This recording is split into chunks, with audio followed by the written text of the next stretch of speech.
ولقد آتينا داود وسليمان علما وقال الحمد لله الذي فضلنا على كثير من عباده المؤمنين.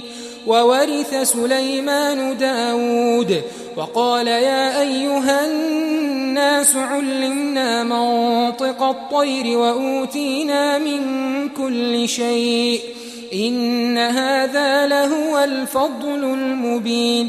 وحشر لسليمان جنوده من الجن والإنس والطير فهم يوزعون حتى إذا أتوا على واد النمل قالت نملة يا أيها النمل ادخلوا مساكنكم لا يحطمنكم سليمان وجنوده وهم لا يشعرون.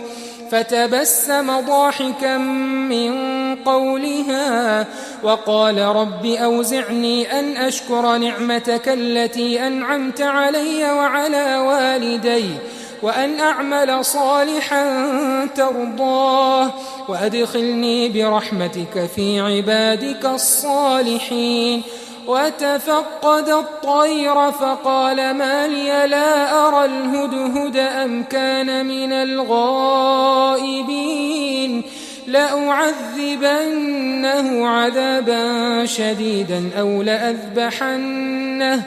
أو لأذبحنه أو ليأتيني بسلطان مبين. فمكث غير بعيد فقال أحطت بما لم تحط به وجئتك من سبأ بنبأ يقين. إني وجدت امرأة تملكهم وأوتيت من كل شيء ولها عرش عظيم. إني وجدت امرأة تملكهم وأوتيت من كل شيء ولها عرش عظيم.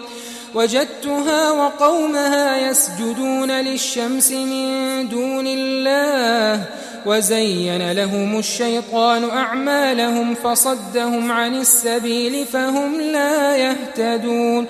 ألا يسجدوا لله الذي يخرج الخبأ في السماوات والأرض ويعلم ما تخفون وما تعلنون. الله لا إله إلا هو رب العرش العظيم. قال سننظر أصدقت أم كنت من الكاذبين. اذهب بكتابي هذا فألقه إليهم ثم تول عنهم فانظر ماذا يرجعون.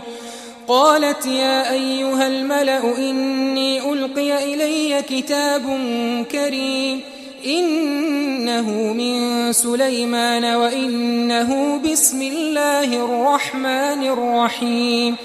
ألا تعلوا علي وأتوني مسلمين.